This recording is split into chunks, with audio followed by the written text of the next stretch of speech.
I do want women to know that there is an alternative to suppressing their bodies with hormones, that they can see their body as a good and they can live in that body holistically. Totally. Oh my gosh. It's amazing. Join co-hosts Jamie Rocci and Teresa Kenny as they educate women about the beauty of the feminine design and empower women to take charge of their health. They're going to be so amazing. You're going to be so empowered by understanding your feminine genius and your hormone genius. I don't think I could live my whole life knowing this and not sharing it with anyone. Hello and welcome to the Hormone Genius Podcast. Jamie and I are here today to talk about physical health. Maybe some of you out there are a former athlete. Maybe you love to exercise. Maybe you hate to exercise, but maybe you want to get better and improve your physical health. Well, today we're here to talk with Dr. Jillian Stecklein, a physical therapist who knows a ton about this stuff. And before we jumped on today, we got to know her a little bit. Jamie and I decided we really want to focus on this idea of what you need, especially if you're a younger woman, to really fuel your body, maybe nutrition-wise, but really like in your body, your physical health. And Jillian's got so much experience with physical therapy. She's been a physical therapist since 2014. She grew up in Chicago. She lives in Kansas now, but she sees a lot of women and she helps a lot of women. So we're going to talk about how you can actually improve your health, but particularly in this area of physical health. So thank you, Dr. Jillian, for being with us today. Yes, so excited to be with you, ladies. This has been great. So we're going to dive in here to just your story first, because I think everyone has a passion because of some reason, their own personal experience. So how did you get to love kind of this area of physical therapy? I think I read in your bio, you knew you wanted to be a physical therapist from the time of high school. What is it about this area of health that really drives your passion? Absolutely. Yes, I did know I wanted to be a physical therapist since high school. I actually got to go to a medical career fair very young, and was able to kind of hear and learn about all those different places. What I saw in physical therapy was this beautiful blend of like nutrition, exercise, and preventative medicine, which is just the place that like I see myself kind of in the medical world. I love helping, especially women, learn to work with their bodies. And this was just such a beautiful place to kind of be part of all of that activity.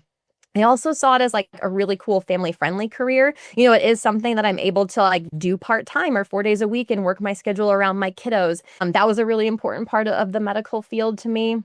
And then just all the different specialties. I mean, I want to be a continuous learner for life. So the fact that like you could even respecialize or continue to advance certifications in different areas, that got my heart on fire and excited for like all the possibilities of what the career could bring. It's funny, Jillian, sometimes I catch myself thinking like, because I love what I do. I'm similar to you, Jillian, and so is Teresa. We love to learn. I'm not going to live long enough to learn everything I want to know. You know what I mean? And so sometimes I think about what I want to do when I'm retired. I definitely want to be in the area of health and wellness. But I'm like, what could I like with this time?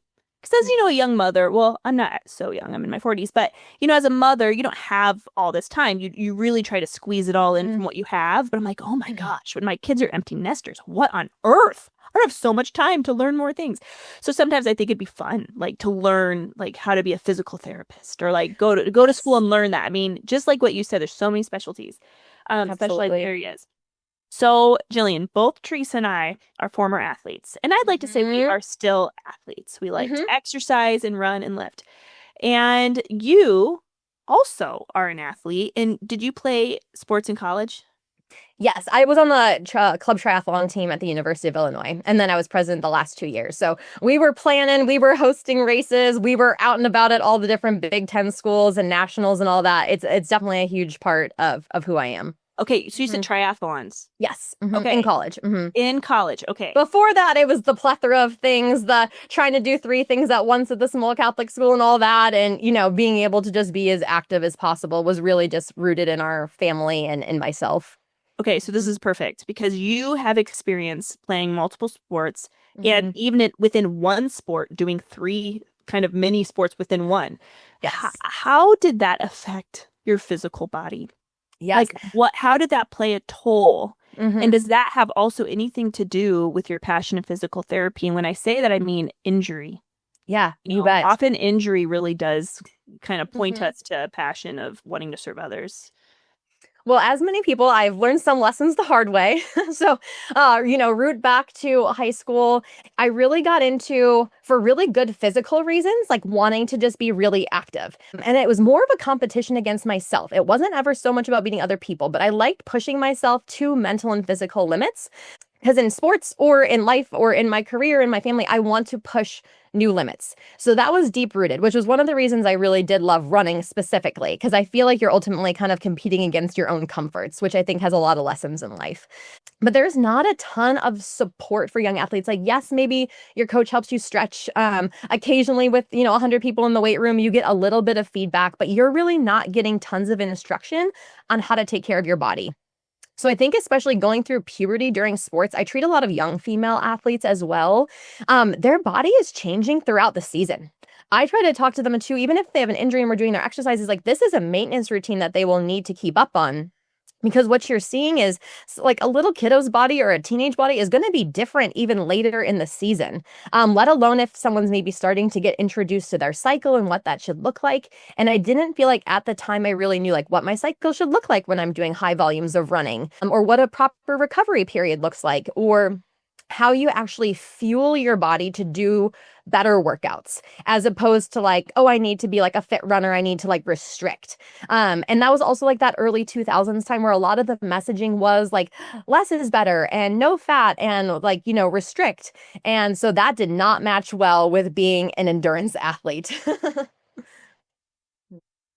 Yeah, absolutely. In fact, I'm like now going back into my head and my days, and I'm older than you guys, much older than you guys, but like I was a soccer player, a small college soccer player. I think I want to give you myself as a case, Jillian. I want you to like take me and be like, this is who I was, Teresa Hargis, my name was back then, in 1990, I guess I would have been there, 1993, 94. And this was truly like the 1990s in terms of the low-fat craze. And I was an athlete my whole life. I was a multi-sport player, but when I got to college, obviously that became the one sport. I thought fat was terrible. I was afraid of hamburgers. I was afraid of meat in general because it was associated with this idea of fat. I lived on carbohydrates. I had a body image issue.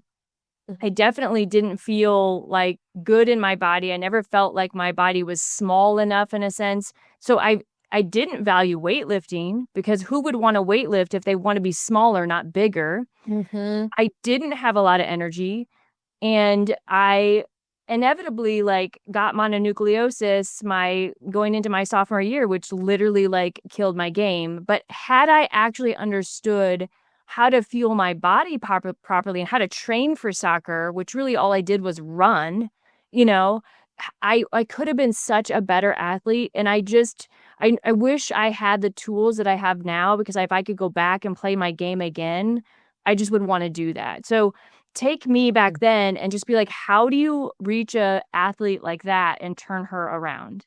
Absolutely. So yes, if I was to meet you then, what I would want to start with is, yes, getting to know you and figuring out where's that even motivation coming from, and then start with some of the basics. My worries for those young female athletes, like where you were at and where I was at, was I didn't know why I got a stress fracture.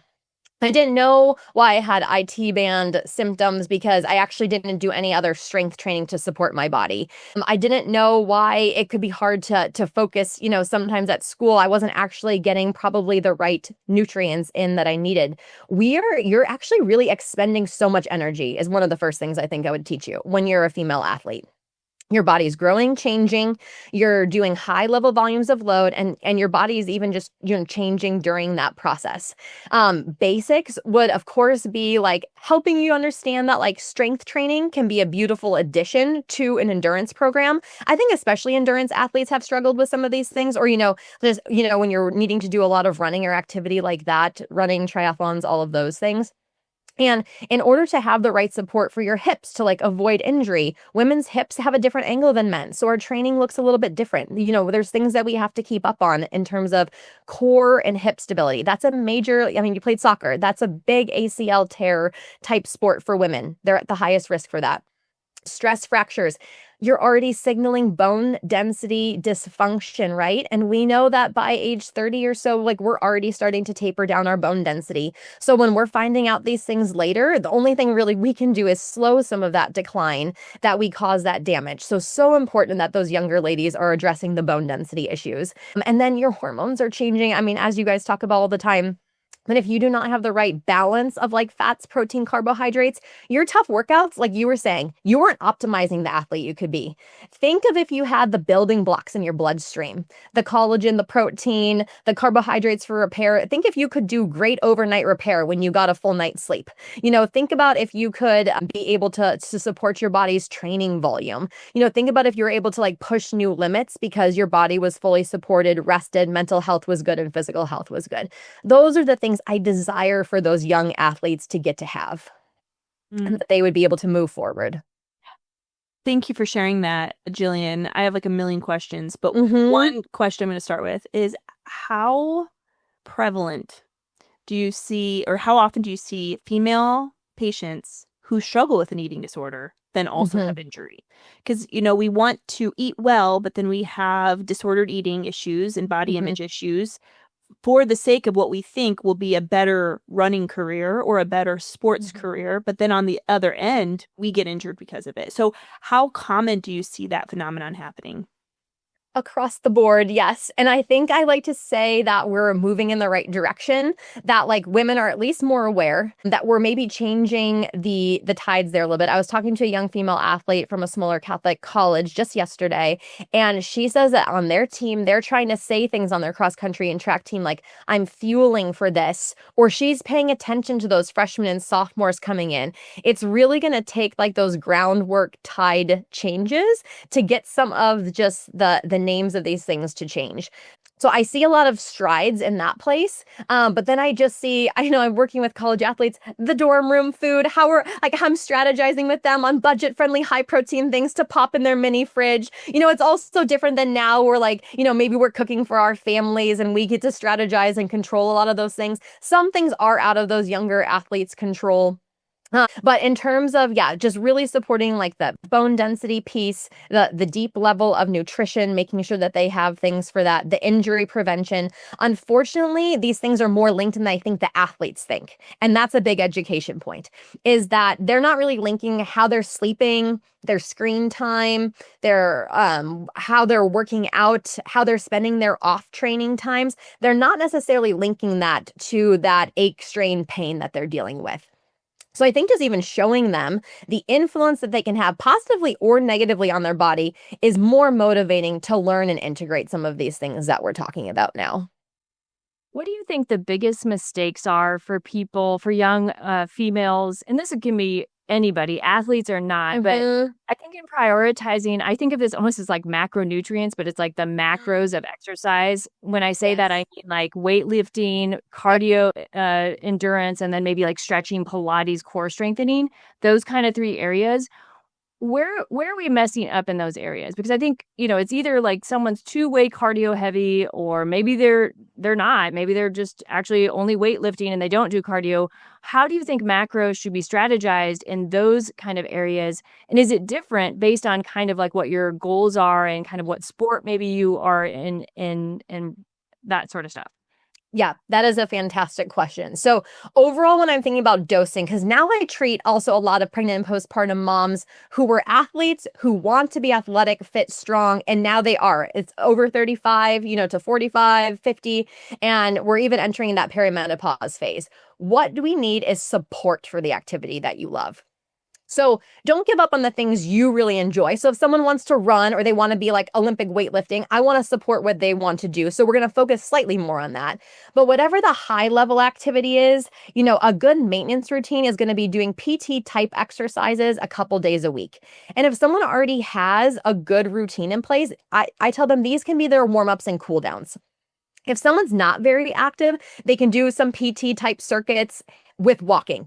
And that's a good way to start getting someone active. Strength training 2 to 3 times a week. So they're doing a little bit of PT maintenance. And I'm talking, when I say PT exercises, I mean a little bit more like very like low level core specific, like spinal strengthening, posture, breathing mechanics, getting the right muscles to fire. Then strength training, we're using those muscles for building up good bone density, good support muscles, our hips, our core, our shoulder blades. A lot more people are sitting at desk or doing a lot of high postural demand jobs, whether it's in the home or outside of the home. So supporting posture is actually huge, because you can't go do running or lifting overhead and think with poor mobility that you're actually not going to have, a shoulder strain or a foot issue or something like that. Then these are the harder pieces to control in motherhood, but our sleep is very, very important, at least a level of consistency. Our hydration, and then just our good building blocks of enough calories first, but then thinking about the high quality foods too. And that's not cutting out food groups for the most part. There's very specific reasons if you're working with a dietitian that maybe you'll cut out certain things for a specific reason for a particular time and it's being monitored. But I don't generally support people just cutting out stuff for no reason without any guidance. We do need levels of carbs. Now, quality of carbs, absolutely. A slow digesting sweet potato, something like that, over a processed sugar, sure. But we want to make sure we're really getting all those food groups and not just cutting them out because it's, kind of trendy too right now. This is such important information. Just as Teresa asked more about like the macros of exercise in a way, now I kind of want to talk about the macros of like common injuries. Yeah. Connect them together. Sure. Okay. So let's start with stress fractures. Mm-hmm. Where do you commonly see stress fractures the most? And what is something like maybe just something that's completely overlooked that if they just did this one thing or 3 things, it would help? And the reason I ask is because I suffered terribly with stress fractures. Yeah. Oh, yeah. They're brutal. Mm-hmm. They're brutal. And one in particular, it was told to me because I had a stress fracture in my femoral neck. Okay. Oh, yeah. And they're like, Jamie, it's like in the imaging, it looked like you got in a car accident, but you didn't, And if you slip on water and your leg breaks, then you trying to have children for your future will be compromised. That kind of thing. I'm like, yes. What? I didn't even know that what I was doing to my body, these stress fractures, would have a long-term effect. And ultimately, it ended my career. I had to choose not to continue running because I was so fearful of that one injury in particular. So, I mean, I'm like thinking about if I could give myself advice from way back then, what would you have done with me if I was your patient? Yeah, stress fractures, I think first and foremost, a little bit more like mineralization, right? So I'm actually thinking more like some micronutrient deficiencies, particularly for like your bone strength. Then from more of a PT perspective, I'm thinking that you didn't really have the support musculature. So when I talk about the support musculature, I mean a lot like through the core and hips and like your posture. Because if we are running or doing anything, but we're absorbing the force as our body was designed so well, like just like we talked, body is good, body absorbs, body is designed beautifully. It's like, are we able to work with it? If you're striking on your stride and we're hitting forces because of how you're landing or because of how your muscles are absorbing that force, you might be hitting these physics angles that are causing more distress to your joints and soft tissue. But if we retrain your mechanics and we get your core and hips really strong and we're supporting you with the nutrients that you need to have strong tissue and bones, then there's no reason that you shouldn't have been able to absorb those loads smoother, absorb them properly and be able to do those mechanics with less pain or less, kind of wear and tear. Okay, awesome. That's such a good answer. Second macro I'm going to ask is IT band. Oh, I know. So what would you do for that? If it makes you feel better, I have walked my 40,000 person college campus with terrible IT band syndrome and up and down my 4 floors of dormitory stairs and ran until I literally couldn't run anymore. I was like, it hurts, but I'm just going to run until I absolutely can't anymore. And I hobbled back to my breakfast at my dorm. So don't feel bad, 1. 2. So common. A lot of that's similar, and that even starts involving like pelvic floor issues for runners. I mean, we do talk about pelvic floor issues a lot for pregnancy and postpartum, but I'm seeing it more and more in younger female athletes, jumpers and runners. And lack of coordination with the pelvic floor and core, again, is going to cause stress. And so really, like for you as the IT band, for me, it was other people, it could be plantar fasciitis. Other people, it could be, knee pain. It again depends on that, your individual physics of how you are absorbing those loads and what your body was kind of overusing. It's easy to overuse things like the neck, the low back, where we should be stable, but we're actually overusing them because we lack thoracic and hip mobility. So we should be like stable, then mobile in the thoracic, strong in the core, and mobile in the hips. When that balance is disrupted, we tend to see strain in those places. And then just kind of overarching, if you think about everything as like a team or a family or a workplace, if your body's working and everyone's sharing the load properly, there's not really undue stress. But if someone, like, let's say in your workplace, is not doing what they're supposed to, then there's undue stress on others. And that's what we see a lot with like our joints and soft tissue, is the body is really just trying to work for you, but we can see compensations. And a lot of times compensations are where you see the pain, but that's not always the problem area. That's the compensation pain. So that's another big piece of it. Oh my gosh, man, you were a fast talker. You're a fast talker, girl. This is what I do all day, every day. So this is my jam. But it's allowing us to get through so much, and we're going to get through more. But I'm going to take a little moment to just talk about our sponsors. So you mentioned micronutrients, and it'll be interesting to see kind of like what you think about supplementation too. But we have, of course, We Heart Nutrition is a big sponsor for the Hormone Genius podcast, and we love their supplements because they're bioavailable, and they really, really have so many options to support every single woman out there. They have a quiz that you can take to find out which supplements on We Heart Nutrition are best for you. So go take that quiz, weheartnutrition.com, and you can get 20% off with our code Hormone Genius. Second is Salt and Light by Sammy. We all want to be non-toxic. We all want to smell good without putting toxins on our skin. And Salt and Light by Sammy has amazing products for your home, but also for fragrances for your skin. I broke mine. Everybody knows that because I did a reel on it. I broke my Unbound. And guess what? My neighbor of my office where I work, Dr. Christina Packus, she popped over yesterday and brought me another one that she had gotten as a gift. So I got replaced. So I was so happy about that. Salt and Light by Sammy, you can get 10% off with our code HormoneHappy. So check them out at saltandlightandsammy.com. And one more, Colostrum by Wonder Cow Colostrum for gut health and immune support, which we know definitely you need to have a better immune system if you want to stay a quality athlete. That was so important to me to not get sick, to be able to play my game, to play soccer. Wonder Cow Colostrum, they've actually studied athletes to show that they don't get sick when they take colostrum. It's amazing. There's actual randomized controlled trials to show that.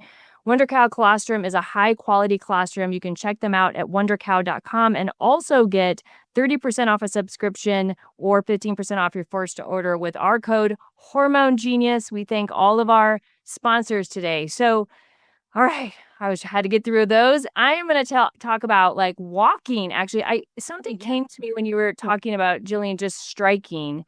Mm-hmm. And this is, again, going back to my personal thoughts about myself, is I have been told I walk funny by more than one person in my life, which has always been a little and the reason is because I throw out my leg a bit.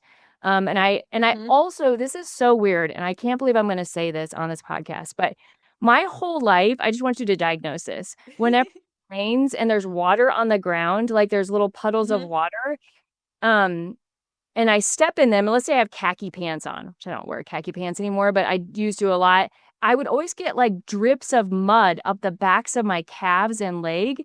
I could not find a way to walk where I wasn't. On both sides? On both sides. Okay. Just and I'm I would try all different sorts of ways to walk. And I'm I know there's something about my gait. And this is just a larger issue about striking and gait being so important to the whole body, right? Mm-hmm. Where your feet are, where your hips are is affects everything. So I don't know, just what do you think about that? And how is it important it is the way we walk and our posture and our walking? Absolutely. Yes. So many like adults when I'm treating them, they're like, I didn't realize I was going to learn how to walk again, Jill. Like, but it's a huge piece. And then is it the chicken or the egg? Is someone's gait mechanics changed because something's going on mechanically in their body? Or has how they're walking caused, an ache, strain, pain in their body? So that's kind of what I'm looking at. But my husband and I both being physical therapists, though he's like full-time with camp now, us two at an airport together, we're like, turn it off, analyzing gait, don't look. Like we'll be walking through the airport like, oh, I wonder what's going on for this person.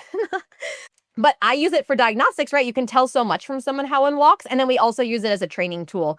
So I'm looking for things in someone's gait, like, are they out toeing? That can tell me their hips aren't firing, for example, or as well. Maybe they're not engaging their glutes when they're doing things. Wider stride length tells me like some balance or stability pieces might be off. A shortened stride length or an asymmetrical like step length may tell me someone might be limping because of something, or there's pain on one side, or, honestly, a lot of the athletes that I see, whether it's like ladies who did basketball, soccer, all that, old ankle sprains, they can cause a whole bunch of issues. Because you end up having some restricted dorsiflexion, which is like bringing your toes up towards your nose more, that motion. And that can impact their running gait, how, like if they're just doing some weightlifting, how they're squatting, how they're deadlifting. And it actually puts them like at huge risk for injury later. I see a lot of ladies where things can trace back to some of those unstable ankles. But then I also use it for treating. So I was just working with someone. She has been very athletic. She's, about our age, and she tore her ACL. And so she was playing some, rec volleyball stuff and had an incident, and we're back to running now. So that's huge. But today was the first day we were like analyzing gait. So we were giving some cues, like taking longer stride lengths to get her posterior chain firing. We were doing some things like making sure that she was balancing how much time she spent on each leg. So they're really fun mechanics to look at for a PT, and it can tell us a lot about what's going on for you, for sure. Oh my gosh. I'm like, are you noticing your posture, Teresa? Like every so often. Everyone does that. Everyone does that when I'm around them. I'm like trying to engage my core and all these things as I'm sitting here. Okay. So, oh my gosh. I just have so many questions about even my current pain. What's so interesting is, I don't know if you see this in your patients, but have you seen that like viral infections affect the muscles and the nerves that then people need to come for physical therapy? Last fall, I got very sick. As sick as I've ever been. It affected like everything. Wow. Like my neck, my shoulders, just everything. And then I got a little sick again a couple weeks ago. And then same thing, like stiff neck, all of this stuff, whatever. And I'm like, man, I did start seeing a physical therapist. And she does something called fascial counter strain. I've heard that before. Oh, yeah. And it seemed to really help. And it's not the same kind of stuff I've done before as an athlete. Not like, oh, stretch this way and do that, whatever. Absolutely. So tell me, do you see that often where people come because of a viral infection or sickness, illness? Or what's your theory on why that happens? So what I see for a lot of people is when you start saying like, oh, my shoulder and this, I start thinking in Teresa like systemic. So I'm already thinking like, this is not mean that you have an individual shoulder injury or just an individual hip injury. I'm thinking like, what's going on more globally? So in which case, I might work with someone also on getting you some blood work and seeing what's going on. From a physical therapy perspective, I would say inflammation is present. And that's going to be affecting everything. So if you had little bits of here and there of like lingering issues going on, they're just going to ring and be expounded, and we're just going to have them be like super visibly present. And so what I'd honestly start for you is talking about, systemic inflammation, what we can be doing hydration-wise to support the body. We would do a lot more general mobility and general strengthening first, get your body a bit more supported, and then we could hone in maybe on the individual joint issues going on that are kind of lingering. But when someone tells me a lot of systemic stuff, I'm going there first. That's going to get you a good chunk better, maybe even 75, 80% better, and then we hone in on those final spots. There's so many things that, just like trigger the already existing inflammation to be exposed, right? Like the virus exposed an area that was already struggling. It just like put it on fire in a sense. And then you have to do things to reduce the inflammation to put the fire out. But that goes into then everybody asks about, perimenopause, menopause, and I do explain it this way. It's like when you lose your hormones, you lose a protective armor over areas that, again, were already probably problem areas. It's just that the lack of hormones now at the time exposed that inflammation. So I want you to address maybe that a little bit and just what you guys do with kind of perimenopause to menopause joint pain. But also, I just also want to ask about plantar fasciitis, because I do think this is such a common issue. And it is common, I think, as we get older, but particularly for women, that one gets brought up a lot in my office, is just like struggling with plantar fasciitis. And, I've always taught people that they can do these stretches. My mom had it terrible and she kind of cured herself over time by stretching. But what are some other things we can know about plantar fasciitis as well as joint pain and perimenopause to menopause? Sure. So yeah, plantar fasciitis to start. It's a pretty global issue. It can have to do with your gait. It may also have to do with, I would be checking your pelvis alignment and seeing if you're slightly rotated, because when you were talking at first about the puddles, I thought you were going to say one side more than the other, because a lot of people will be like, this leg looks longer. And it's not that most of the time for most people, it's not that one leg's actually longer, but that the pelvis is unstable. And so someone has one side kind of jutting to the ground. So when we're thinking about their ground strike, they're striking with one side harder and faster than the other. That's already a predisposition. I'm asking them about what type of surfaces they're walking on during the day. A lot of like office buildings have like the thinnest little carpets over like concrete. And so, yeah, I'm asking about the surfaces they're on. I'm asking about their shoes, insert potentials. A lot of people love doing like barefoot or like less support, which I'm totally good with. My husband likes doing that if you train for it. You can't go from everything to nothing. You have to train for less support. So a lot of people actually do need support to kind of help their low back and hips turn on properly. It helps put you in a good position. So totally good with supporting people's, footwear, whatever they want to do, but we have to train for whatever they're going to do. I like to have people roll out their foot quite a bit on a ball, really get into the tissue. A lot of times, and this is not something I see actually a lot of PTs work on, their calcaneal or their heel mobility, and then also their metatarsal mobility. And there's hands-on stuff I teach my clients how to do that they can do sitting in a chair for themselves. But when that calcaneus or that heel is really stiff, they end up striking the same part of their foot, clop, clop, clop, on the ground. And their plantar fascia just stays tight. And so they're not actually getting the chance to use their full foot mobility. And then you see the trickle up and down effects. If they change their gait, then maybe it's the opposite hip pain, next time they come in to see you, because it is something that can certainly linger. So yeah, plantar fasciitis, very holistic. And then again, we're still training core and glutes and hips because we've got to absorb those forces better. So very, very holistic on that. And then for the ladies approaching perimenopause, something else that I want to touch on too, when we're thinking about the systemic inflammation, is our body only has so much capacity, right? So again, when you were telling me like shoulder, hip, all of that, I'm thinking if we can get one thing feeling better, the other thing's also going to. Like if your body only has so much immune response energy and your body was spending a lot of time fighting whatever illness you were dealing with, or now there's multiple areas in pain, that starts to get harder to get better. Like it's slower. And so that's where getting the inflammation down, getting one area feeling better, then your body has time to like work on repair of like one area at a time. And like you were saying with the perimenopause time, we're exposing some of these things with the inflammation. We don't have that armor the same level. If we can like get someone on a good cycle where things start positively influencing each other, where they have the hydration, they have the strength training, they have the nutrition support, and we can get their body a little bit less inflamed, they're just not going to see the same level of issues. But it really takes a supportive routine and consistency really over anything else. This is super helpful. Jillian, what advice, so everyone listening, what advice would you give to the ladies listening? You're talking about stability, of your like the glutes and your core and your abs, and I'm sure your quad. I mean, all the key core muscular systems. But what would be like the number one bit of advice that just would probably take care of like 70% of people's issues? So maybe you guys are like me and I just want to do things the way I want to do them at the time I want to do them. And I'm prideful. I don't want to ask for help. Like I just want to do my things. But what I've noticed since hitting 35 is it's that supportive routine. It's consistency each week. Like for me, like I'm doing strength training 2 to 3 times a week. I am running because I love it, but I'm not doing it back-to-back days so that I can do it for a long time. I am focusing on listening to my body and eating more food than I've been comfortable with lately. But I actually have good hunger cues back. That's something I've had to work on for a while. And so I'm actually like listening to my body about when I'm hungry. Working on hydration, working on building a schedule that allows me to have time with the family and treat the people that I want to, getting the sleep. And that could be a little bit tweaked different for each individual person depending on your priorities. But I can't just go do the thing because I want to do it anymore. I have to have that supportive routine around the activity that I want to be able to do. And then you just have to execute it over time.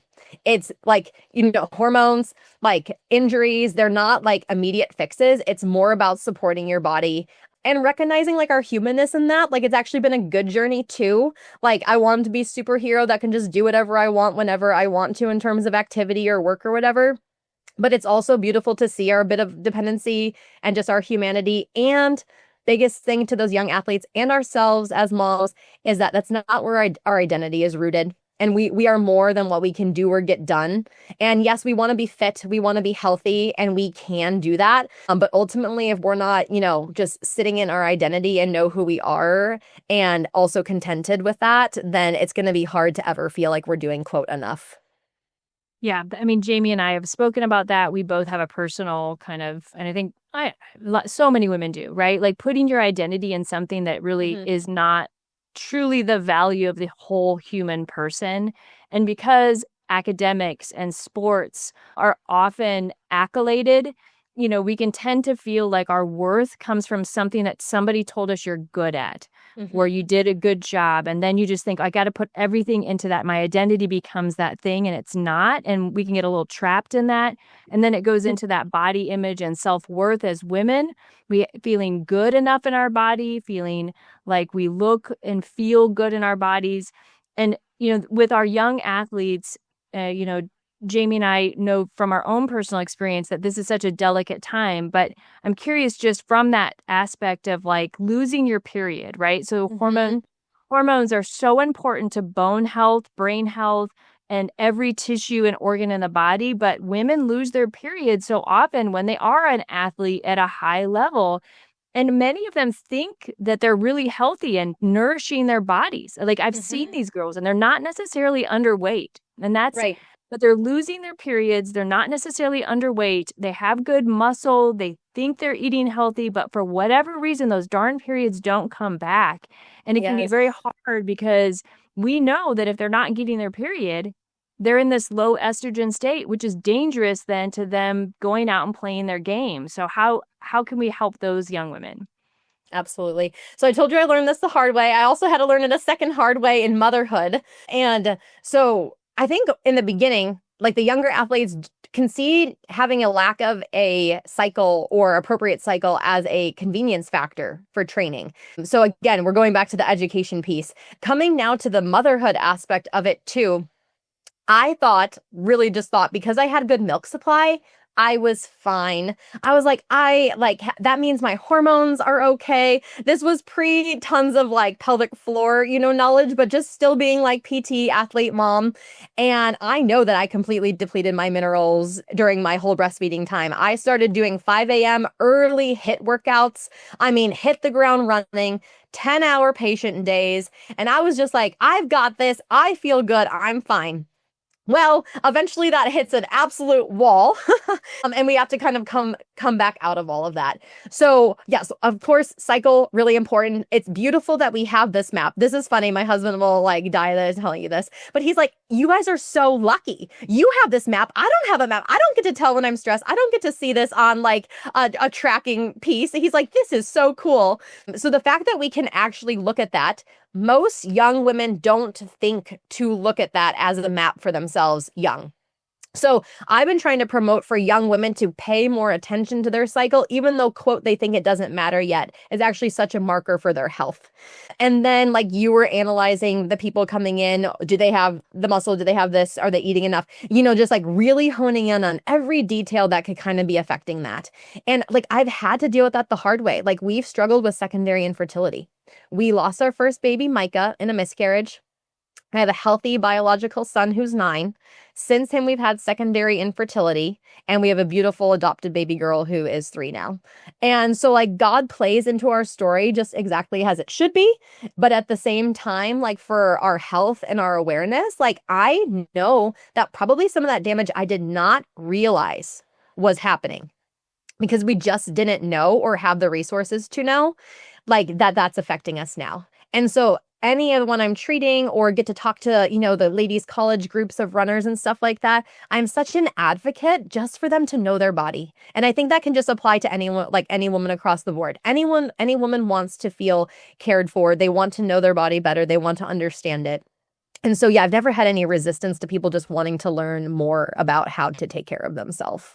Yeah. Oh my gosh, it's such a good point where, as an athlete, you're hitting the ground running and you're working hardcore and you're thinking I'm doing a great job, but how that doesn't necessarily end.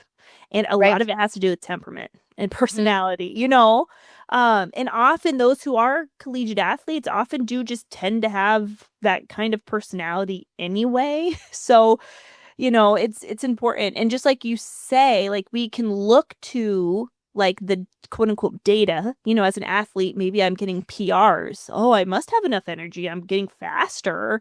As a mother, I'm producing breast milk. That's data. I must be okay. But like you said, there's a point in which you hit a wall, and then it's very obvious, that we've just been overdoing it. It's like the hustle culture. So Jillian, this is super helpful. And I'm so excited that you were able to hop on today with us and share, because I think the athletes listening are going to find this extremely helpful. I can't believe how fast the time has gone. Yes. Oh my goodness. Mm-hmm. Oh my gosh. Okay. Could talk to you ladies all day. I know. Same. We're learning so much from you. So we're going to start wrapping this up, actually. I'm going to invite you to the question we always ask our interviewees. Mm-hmm. What do you wish every woman knew about her hormone genius?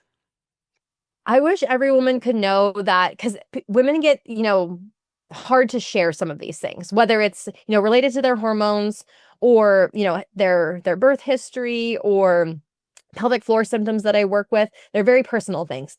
So they get scared that they're really alone and isolated. I feel very privileged that they share them with me, and I always see that as such an honor. So I want those women to know that while these issues are they're common, they're not alone in their symptoms, but they're also not normal to have, and that means we can get better. And we don't have to live in that space forever. We need to find out, be aware, educate ourselves, make a plan, and that we can feel better, like our energy can come back. We can be supported. It's not too late either. You know what I mean? We can learn to support our body. There's always a new stage. I tell people, great, you want to run a half marathon? I also want you to be able to chase your grandkids at the park. You know what I mean? It's not just for right now too. I want women across the lifespan to be healthy and to feel their best in their body. Amazing. Dr. Jillian, how do people get a hold of you? Just share whatever you want about the details of your services and, social media, if you have any of those things.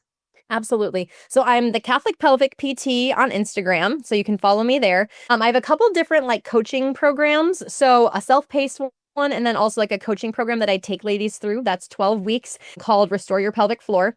And that walks you through whether it's pelvic pain, young married women with pain with intercourse, whether it's healing up postpartum, especially the ladies that want to get back to the high level activities. Those are my ladies. I want to bridge that gap between even what I can offer as a pelvic health PT insurance based of what I can actually get them back to, and that's the weightlifting, the running, feeling really confident. I've collaborated with a Catholic dietitian on that program as well. So lots of great content. And then I'm also the director of physical therapy with My Catholic Doctor. So mycatholicdoctor.com has a plethora of amazing clinicians on there in all sorts of areas. And I run their physical therapy program. Well, thank you again for being on the Hormone Genius Podcast. As Jamie said, this has been a wealth of information that will serve our listeners. And we really appreciate you taking the time today to be with us. And maybe we'll have you back real soon. Yes, thank you so much. You guys enjoy your day. Thanks for listening to the Hormone Genius Podcast. Please remember to share our podcast with your friends and family, and also follow us on social media. If you were not aware, we have a YouTube channel, so if you could like and subscribe to our YouTube channel to stay in the loop with all of our latest episodes, we would appreciate that. Thank you so much for your support. We are excited to journey alongside you as you discover the beauty and the genius of your hormones.